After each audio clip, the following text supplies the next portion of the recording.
Time to do the job. Time to do the job! Behold the jobber of jobbers. Danimal Jobber.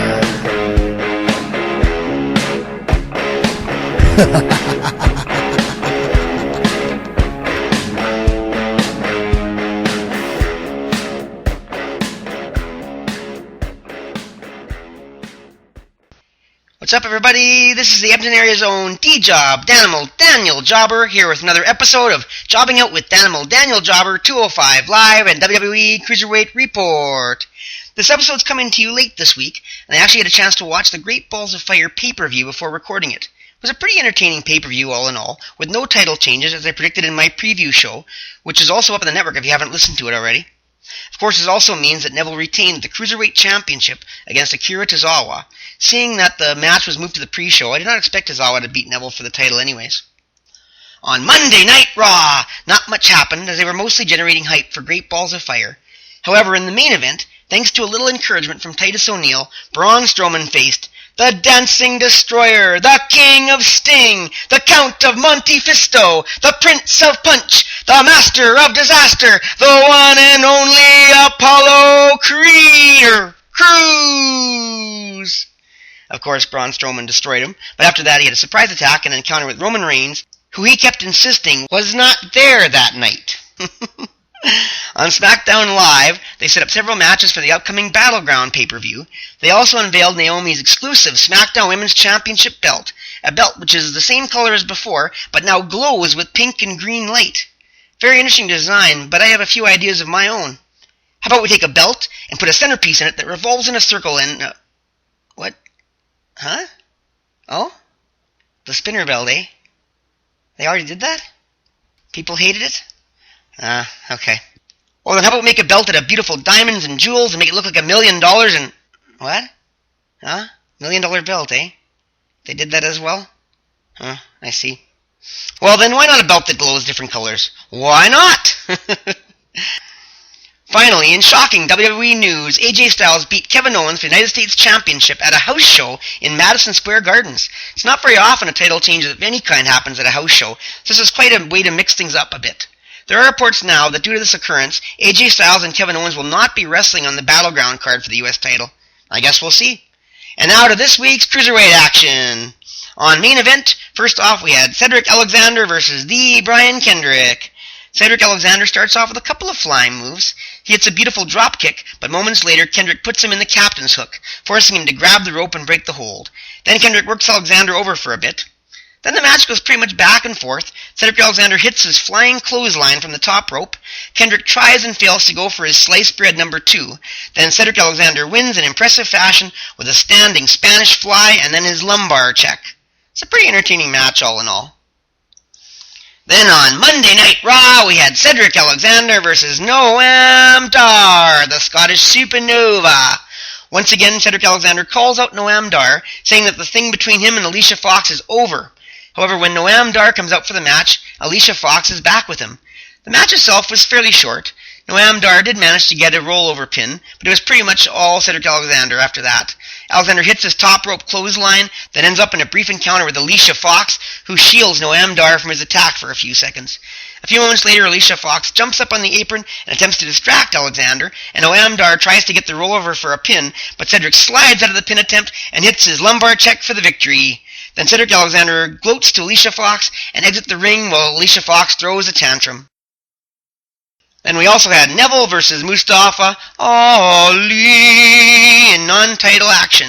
Unfortunately, there was no introductions, build up her story to this match to explain why Mustafa Ali would get a chance to face Neville in a non-title match on Raw. It just kind of happened, I guess. They must have decided that Neville needed a random warm-up match heading into his defense at Great Balls of Fire. Early on in the match, Mustafa Ali hits a 6-spike DDT almost out of nowhere and looks like he might get the upset, but of course Neville kicks out. Twice, however, Mustafa Ali went to the top rope, only to have Neville cut off any attack from him, and the second time he sent him flying out of the ring hard onto the barricade. Then Neville pretty much takes over, beating up Ali and taunting the crowd. Mustafa Ali tries for a late pinning attempt and goes for his rolling DDT from outside the ring, but Neville catches him with a vicious clothesline instead and crawls on top of him to slap on the rings of Saturn, and Ali is forced to quickly tap out. Neville does keep the hold on longer, and the camera shows the insane look in his eyes that makes him such an awesome champion, so it does build up his stock going into his title defense on the weekend. Then we go to the big show, 205 Live. Before the show starts, they show an entertaining backstage segment showcasing the talents of Titus O'Neil. This is kind of funny as he pretends to talk to Akira Tozawa on his cell phone from Japan, but passes by several members of the Cruiserweight roster, pausing his call to take a moment to talk to them and promote Titus worldwide. Anyways, to Tozawa, he pretends that he's not sure he can hear him at first, and does his famous Chris Tucker line, "Do you understand the words coming out of my mouth?" Not exactly. "Do you understand the words coming out of my mouth?" Man, ain't no one got to understand the words coming out of your mouth. But, it's pretty good. Pretty good acting line. Anyways, the segment shows off some of Titus O'Neil's best acting ability, and I can see him getting a WWE movie shot in the near future. The whole segment kind of reminds me of some of The Rock segments, interacting with random superstars. Titus's main message for Tozawa was that when he wins the title match at Great Balls of Fire, he's really going to get paid. At the end of the segment, of course, he does his into the phone to keep Tozawa pumped for Sunday. The show also opens up with a promo for Titus O'Neil as they introduce him and he comes out to the ring. He has a picture of Akira Tozawa and a picture of Neville, and he uses them to promote for the title match at Great Balls of Fire. I'm really liking Titus O'Neil's contribution to the Cruiserweight division more and more every week. His charisma really adds something to the show, and his character in Titus Worldwide always adds some undertone of humor to it. Anyways, he's interrupted by Neville, of course.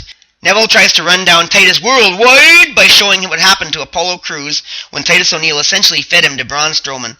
He accuses Titus O'Neil of only caring about money, and that if he had any compassion, he would have his client forfeit the match against him at Great Balls of Fire. Yeah, he's gonna do that. Then we have Neville versus Lince Dorado in a non-title match. This is another storyless non-title warm-up match for Neville this week. They have him facing random cruiserweights in non-title matches, when in my opinion they should be building towards a multi-man title match at SummerSlam. Anyways, the match starts off with a fun showing from Dorado, including a couple of creative leverage pins. He even does a monkey flip to Neville. However, Neville does come back, and with the two grappling outside of the ring, Neville throws Dorado over the steel steps, and Dorado catches his knee on the top.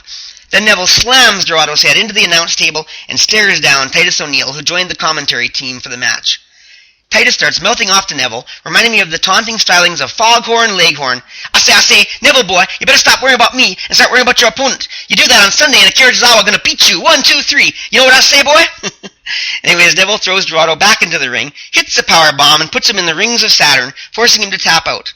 After the match, of course, Neville stares down Titus O'Neil, while Titus taunts him some more. I say, boy, you're going to lose that title on Sunday at Great Balls of Fire. That's the problem with you, boy. You're always talking when you should be listening. You're always flapping your gums, boy. Then they flash to a backstage segment with Rich Swann and TJP, who are set to face each other in the main event of the show. TJP says that he's going to give Rich Swann the old TJ Perkins in the form of a friendly competition, and reminds him that TJ Perkins beat Swann at the Cruiserweight Classic. Swann promises to not go easy on him in the match, and that whether he's TJP or TJ Perkins, he can't handle this. And it was the tension between these two, and their friendship has made this an unusual and interesting rivalry of sorts. Then we have the premier athlete, Tony Nese versus Gentleman Jack Gallagher. They recap how Gallagher has had a rough couple of weeks, and he had that embarrassing trick loss to Tony Nese, followed by that disgraceful loss to the Brian Kendrick, who was mocking him. They say he's a lot on his mind. The match starts off crazy as the two roll around, with Jack Gallagher repeatedly rolling Nese into leveraged crucifix pins, not getting close to 3 counts on any occasion, of course. A bit later, Tony Nese shows off, doing leg extensions into Jack Gallagher, who he had in the corner, in a tree of woe position. Whoa! And then he proceeds to count out the visible muscles in his 12-pack abs. So it's actually quite a fun match to watch between these two, and one of the ones definitely worth checking out for yourself. Once again, Tony Nese lands following a flip off the corner turnbuckle and pretends to tweak his knee. Of course, the ref tells Gallagher to stay back while he checks on him, and Gallagher walks away. However, when Nese recovers and runs at Gallagher's back, Gallagher has learned his lesson from last week, and turns around and catches Nese's knee and stuns him with a vicious headbutt, sending him into the corner. He don't get fooled again! No!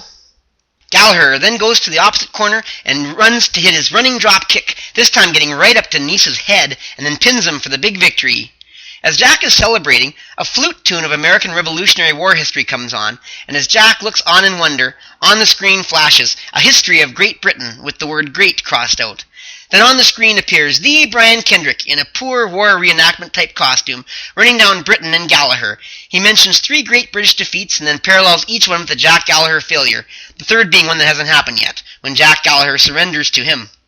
He says that he sees right through Gallagher's charade and that he will not rest until he rids 205 Live of the British scourge of Jack Gallagher, and this revolution will be televised. This is all in recognition of the fact that the show was on the 4th of July, American Independence Day, and the Phoenix crowd did chant USA a couple of times. Are they really wanting the crowd to cheer for the Brian Kendrick over Jack Gallagher? I'm pretty hard on Kendrick for these new gimmicks, but this is something different for him to bring to the Cruiserweight division. We'll see how it goes. Then they recap Noam Dar's defeat on Raw and flash it to a backstage segment of a medical person giving him a bag of ice, saying that he shouldn't need a neck brace. Then Alicia Fox comes in and Noam Dar says it's good to have her back after a tough month and that he's thinking of going for the Cruiserweight Championship after Neville and Tozawa finish. Alicia says that's great, but what about Cedric Alexander? Noam Dar says that is over. Alicia says that it will never be over until Cedric Alexander quits 205 Live. Noam Dar holds the ice pack to his neck and rolls his eyes in frustration. Alicia Fox's feelings towards Cedric Alexander have turned into an obsession, and she has poor Noam Dar in the middle of it. I'll refer to this storyline as the Cedric Alexander obsession going forward. Then finally we have the main event of the evening, TJP versus Rich Swann. You may expect me to go, ooh, can you handle this? Ooh, can you handle this? Can you handle this? But this time, I'm not gonna. This match is what you would expect from 2 great athletes who have wrestled together for years. They had great chemistry and put on a really good match. This might be another match worth watching for yourself this week. Anyways, these guys take turns doing their usual moves, back and forth like. Early on they tried to sell the fact that TJP is conflicted in his friendship with Swann, and that this is the reason he is hesitating. Great conflict in you, do I sense. Later on, they both go back and forth, full out. TJP tries for his detonation kick a couple of times, but neither time is successful. He did manage to hit his chicken wing gutbuster late in the match, but this wasn't enough for the win. TJP also had put Swann in a submission hold on a couple of occasions, but Swann is able to get out both times. Most of Swann's offense was in short spurts, with a leverage move or two, but neither one of them were able to get any sustained offense for the most part. Finally, the match ends when the two exchange a series of leverage pins, but Rich Swann gets the better one and gets the 3 count that surprises even TJP. TJP is clearly frustrated, but he shakes Swann's hand before walking out dejected. Rich Swann stays in the ring as the show ends, celebrating with his dancey moves and his facial expressions that continue to remind me of Family Guy's Quagmire. Giggity giggity giggity goo! Anyways, that's all for the Cruiserweight action this week. I hope you get a chance to catch and enjoy Great Balls of Fire, as it was a pretty entertaining event, despite no title changes. I will discuss the pay-per-view in a bit more detail on next week's show. Anyways, you have been listening to Jobbing Out with Danimal, Daniel Jobber, 205 Live, and WWE Cruiserweight Report on the Edmonton Sports Podcast Network. Thanks again for tuning in this week. As always, you can follow me on Twitter at Daniel Jobber with a capital D, capital J, and on Instagram with Daniel Jobber, all lowercase. Also, please check out my website, DanimalDanielJobber.ca, for my Cruiserweight Power Rankings, along with other fun stuff. Be sure to tune in to such shows on the Edmonton SPN as Mike the Ref's Blown Call and Quick Calls, CWC Evolution Wrestling Action, and the Sounds of Struggle podcast featuring the awesome Chris Parrish and Maniac. You can catch us on YouTube, iTunes, Google Play, and the convenient mobile app Podbean. Be sure to follow the Edmonton SPN on Twitter at Edmonton SPN, capital E on Edmonton, capital S, capital P, capital N, and follow Mike the Ref on Instagram at Mike the Ref EDM, all lowercase. And as always, when you realize what great entertainment the Edmonton SPN brings to Edmonton, be sure to buy official merchandise, including t-shirts, long-sleeve shirts, shirts exclusively for women and children, and even baby onesies to start your baby off right as little jobbers and fans of the Edmonton SPN. And of course, as always, my pride and joy, the official Danimal Daniel Jobber merchandise. You can find this merchandise on whatamaneuver.net, or you can use the links on my website, DanimalDanielJobber.ca. Thanks for listening again this week, and I hope to see you again next week. Jobber out! Time to do the job! Behold the jobber of jobbers. Daniel Jobber.